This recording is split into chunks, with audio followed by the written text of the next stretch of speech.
L'âme humaine est un océan d'émotions, et parmi les vagues qui nous secouent le plus violemment, il y a la blessure infligée par celle que l'on aime. Cette douleur, lancinante et sourde, peut paralyser, détruire, ou au contraire, devenir le catalyseur d'une transformation profonde. Vous avez aimé, donné, espéré, et en retour vous avez reçu le froid d'une indifférence, la morsure d'une trahison, ou le silence d'un départ. Et face à cette épreuve, une question brûle les lèvres de chaque homme. Comment réagir? Comment ne pas sombrer? Comment même transformer cette détresse en une force qui vous élève au-dessus de la mêlée? L'homme n'est pas troublé par les choses, mais par les opinions qu'il en a. Ces mots, intemporels, d'Épictète, résonnent avec une vérité cinglante. Ils sont la clé, la boussole qui peut vous guider à travers les tempêtes émotionnelles. Car la blessure n'est pas tant dans l'acte de l'autre que dans la façon dont vous choisissez de l'interpréter, de la vivre. Elle n'est pas dans la rupture, mais dans le chaos que vous autorisez à envahir votre esprit. C'est ici, dans cet espace entre le choc et la réaction, que réside votre véritable pouvoir. Aujourd'hui, nous allons explorer une voie radicalement différente, une approche puisée dans la sagesse immémoriale des stoïciens, une psychologie de l'âme qui vous permettra non seulement de transcender la douleur, mais de déstabiliser celle qui vous a blessé, non par vengeance, mais par une manifestation éclatante de votre force intérieure et de votre souveraineté émotionnelle. Préparez-vous à plonger dans les profondeurs de la psyché masculine et à découvrir comment la dignité, la maîtrise de soi et une indifférence assumée peuvent devenir vos armes les plus redoutables. Imaginez la scène. Vous êtes face à une femme qui vous a blessé.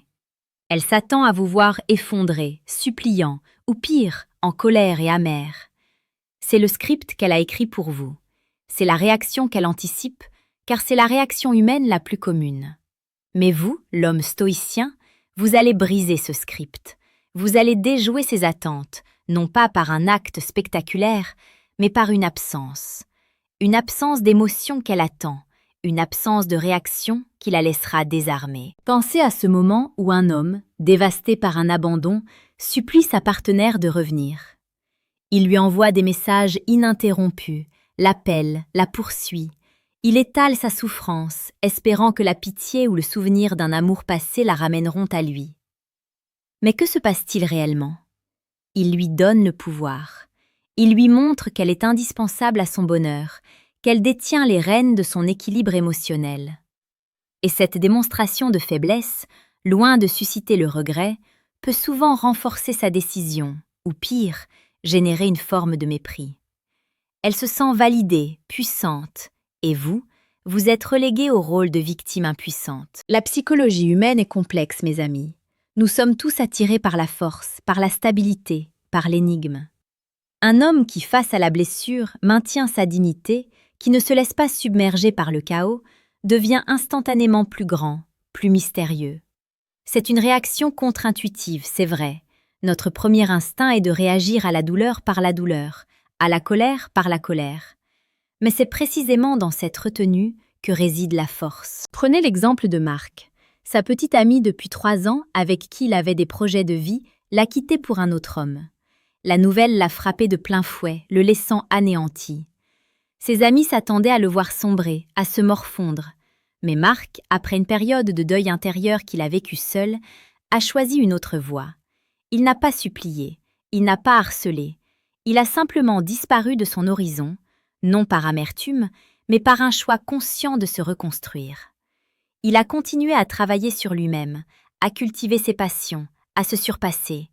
Il a choisi le silence, l'action, l'introspection. Un jour, quelques semaines plus tard, elle l'a recroisé par hasard. Elle s'attendait à voir un homme brisé. Au lieu de cela, elle a vu un homme serein, le regard calme et déterminé, qui lui a adressé un simple hochement de tête, sans une once de rancœur apparente. Elle a été déstabilisée. Pourquoi n'était-il pas effondré? Pourquoi n'y avait-il pas d'amertume dans son regard? Ce manque de réaction attendue a semé le doute, la curiosité, et même une pointe de regret dans son esprit. C'est là, mes amis, que la déstabilisation opère. La première étape, fondamentale, est la maîtrise de votre monde intérieur. La femme qui vous blesse cherche à provoquer une réaction. Elle cherche à voir l'impact de ses actions sur vous. C'est une forme de validation, même négative. Si vous lui offrez cette validation, vous lui donnez une satisfaction. Le stoïcien, lui, refuse ce cadeau. Il retire cette gratification. Il ne laisse pas les événements extérieurs dicter son état intérieur. Il ne s'agit pas de nier la douleur. La souffrance est humaine. Il est normal de ressentir le chagrin, la déception, la colère. Mais le stoïcien ne se laisse pas consumer par ses émotions. Il les observe, les reconnaît, puis les laisse passer. Il ne s'identifie pas à elles. Il sait que ses émotions sont temporaires et qu'elles ne définissent pas qui il est. Il pratique ce que les anciens appelaient l'apatheia, non pas l'absence de sentiments, mais l'absence de passion démesurée qui trouble le jugement. Comment y parvenir? Par la pratique quotidienne de la réflexion. Chaque soir, interrogez-vous sur les événements de la journée. Où avez-vous laissé vos émotions prendre le dessus? Où auriez-vous pu réagir avec plus de calme, plus de dignité? Cette introspection constante vous permet de renforcer votre armure mentale, de mieux vous connaître et de mieux contrôler vos réactions futures. Deuxièmement, adoptez la stratégie de l'indifférence calme. C'est ici que la déstabilisation est la plus efficace. Une femme qui vous a blessé s'attend à une confrontation, à des explications, à des reproches. En lui offrant une indifférence calme, vous lui enlevez tous ses repères. Elle ne sait plus comment se positionner. Votre silence n'est pas une faiblesse, c'est une force. Votre absence de réaction n'est pas une soumission, c'est une assertion de votre valeur propre. Cela ne signifie pas que vous devez être froid ou méchant. Au contraire, soyez courtois, poli, mais distant. Si elle cherche à communiquer, répondez avec concision et sans émotion excessive. Ne lui donnez pas de prise, ne lui offrez pas le spectacle de votre souffrance. Elle finira par se poser des questions. Pourquoi n'est-il pas affecté? Est-ce que je n'étais pas si importante pour lui? A-t-il déjà tourné la page? Ces questions, ces doutes, sont les graines de la déstabilisation. Elle s'était imaginée détenant le pouvoir de vous détruire, et vous lui montrez que ce pouvoir est illusoire. Pensez à la dynamique de pouvoir. Celui qui montre le plus d'émotions est souvent celui qui a le moins de pouvoir. En contrôlant vos émotions, vous inversez la dynamique. Vous reprenez le contrôle de vous-même et par extension, vous déstabilisez la situation. Troisièmement, et c'est un point crucial, reconcentrez-vous entièrement sur vous-même. C'est le moment de la reconstruction, de la réaffirmation de votre identité. La blessure peut vous faire douter de vous, de votre valeur. C'est une erreur fondamentale. Votre valeur ne dépend pas de l'appréciation d'une autre personne, elle est intrinsèque. Investissez dans votre développement personnel, physique, intellectuel. Reprenez des activités que vous aviez mises de côté. Apprenez de nouvelles compétences. Cultivez vos amitiés. Faites du sport. Lisez. Méditez. Devenez la meilleure version de vous-même, non pas pour la récupérer, mais pour vous-même. Cette transformation, cette élévation, est la plus belle des revanches, car elle est une victoire sur vous-même et non sur l'autre. Quand une femme voit un homme qui, après avoir été blessé, se relève plus fort, plus rayonnant, plus accompli, elle ne peut s'empêcher d'être intriguée. Elle voit ce qu'elle a perdu ou ce qu'elle aurait pu avoir. C'est une vérité universelle en séduction. Les gens sont attirés par ce qu'ils ne peuvent pas avoir ou ce qu'ils ont perdu. Votre rayonnement, votre autonomie, votre joie de vivre retrouvée sont des signaux puissants. Imaginez une femme qui vous a quitté. Quelques mois plus tard, elle vous revoit et vous êtes en pleine forme. Votre carrière a décollé, vous avez une nouvelle passion, vous êtes entouré d'amis, vous dégagez une énergie positive. Elle s'attendait à vous voir affaibli, mais vous êtes plus fort que jamais. La déstabilisation est totale. Elle se demandera si elle a fait le bon choix, si elle n'a pas laissé passer quelque chose de précieux. Et cette question, mes amis, est le plus puissant des leviers psychologiques. C'est ici que je dois souligner une distinction essentielle. Il ne s'agit pas d'un jeu de manipulation.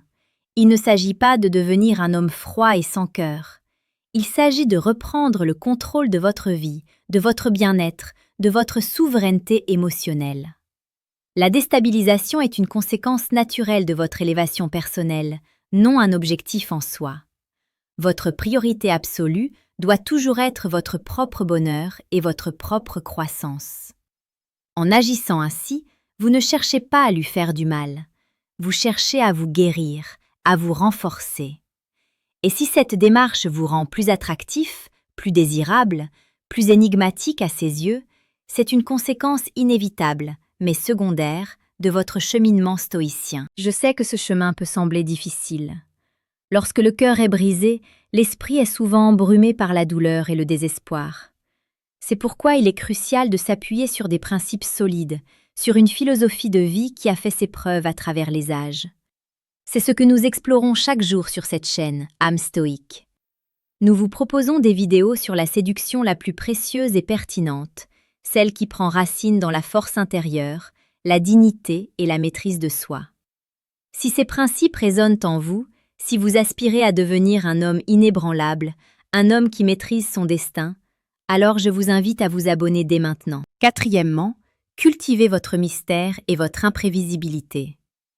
Une femme aime l'énigme. Elle aime ce qu'elle ne comprend pas entièrement, ce qu'elle ne peut pas contrôler. Si vous avez toujours été transparent, prévisible, facile à lire, changez la donne.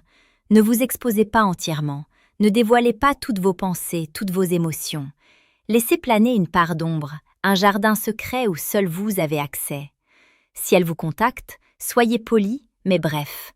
Ne vous lancez pas dans de longues conversations. Ne lui donnez pas l'occasion de vous analyser, de vous catégoriser. Laissez-la imaginer ce qui se passe dans votre vie, dans votre esprit. Le mystère crée de l'attraction. L'imprévisibilité crée de l'intérêt.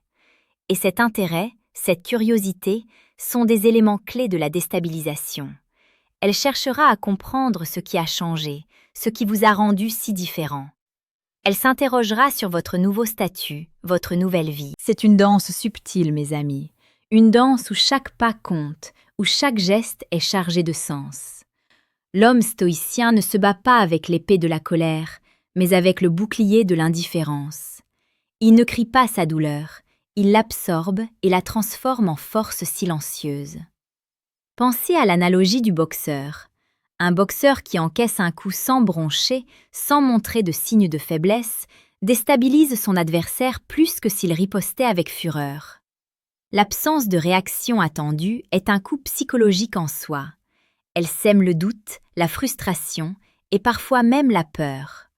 Peur d'avoir perdu quelque chose de précieux, peur d'avoir mal jugé la situation. Cinquièmement, et c'est un point souvent négligé, développer une abondance émotionnelle et sociale. Lorsque vous vous concentrez uniquement sur une seule personne pour votre bonheur, vous lui donnez un pouvoir disproportionné sur votre vie.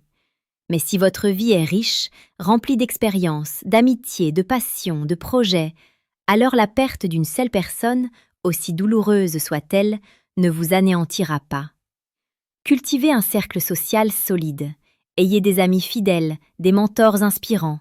Participez à des activités de groupe, faites du bénévolat, élargissez vos horizons.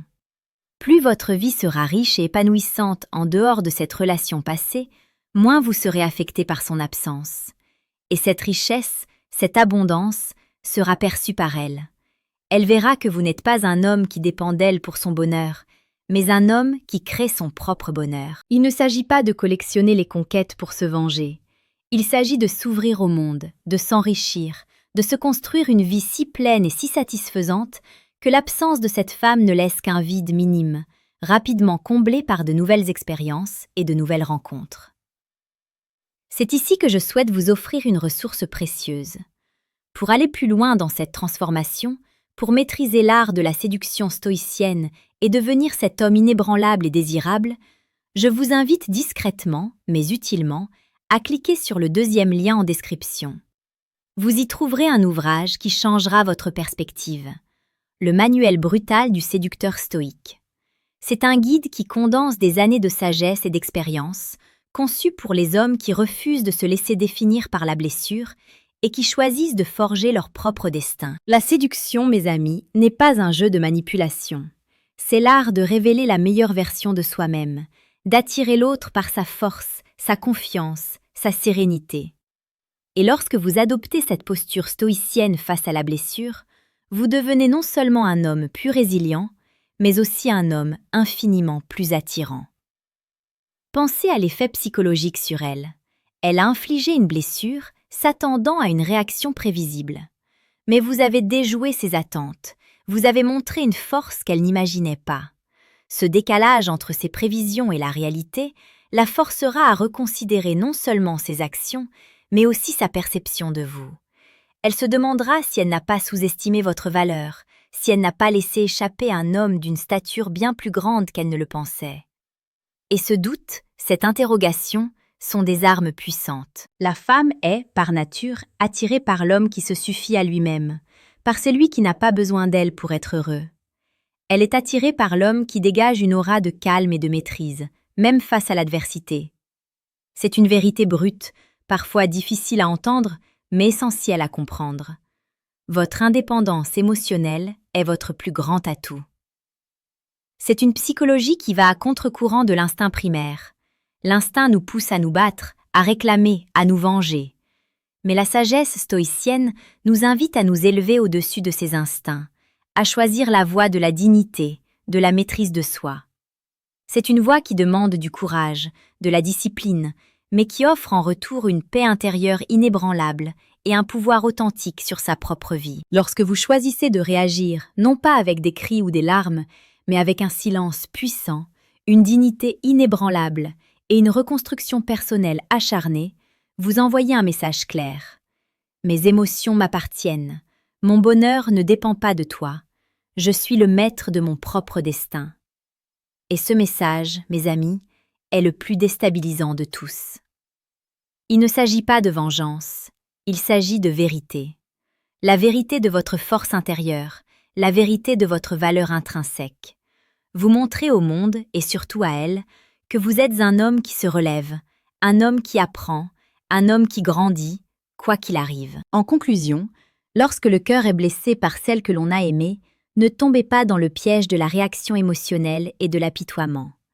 Adoptez la posture stoïcienne. Maîtrisez votre monde intérieur, observez vos émotions sans vous laisser submerger. Choisissez l'indifférence calme, cette absence de réaction qui la privera de la validation qu'elle attend. Reconcentrez-vous entièrement sur vous-même. Devenez la meilleure version de l'homme que vous pouvez être. Cultivez votre mystère, votre imprévisibilité. Et enfin, développez une abondance émotionnelle et sociale qui vous rendra inébranlable et désirable. C'est un chemin exigeant, mais ô combien gratifiant. C'est le chemin de l'homme souverain, de l'homme qui forge son propre bonheur et qui refuse d'être défini par les actions d'autrui. Ce n'est pas une question de vengeance, mais de dignité, de force et d'autonomie. Et c'est en devenant cet homme que vous déstabiliserez le plus profondément celle qui vous a blessé, non pas par un acte malveillant, mais par l'éclat de votre propre rayonnement. N'oubliez jamais cette vérité fondamentale. Votre valeur n'est pas à prouver, elle est à incarner. Et en incarnant ces principes stoïciens, vous ne ferez pas que vous réparer, vous vous transformerez en un homme que personne ne pourra jamais oublier, ni même déstabiliser. Levez-vous, homme, reconstruisez-vous, rayonnez, et laissez le silence de votre force faire le reste. C'est la psychologie stoïcienne à l'œuvre, et c'est une force inarrêtable.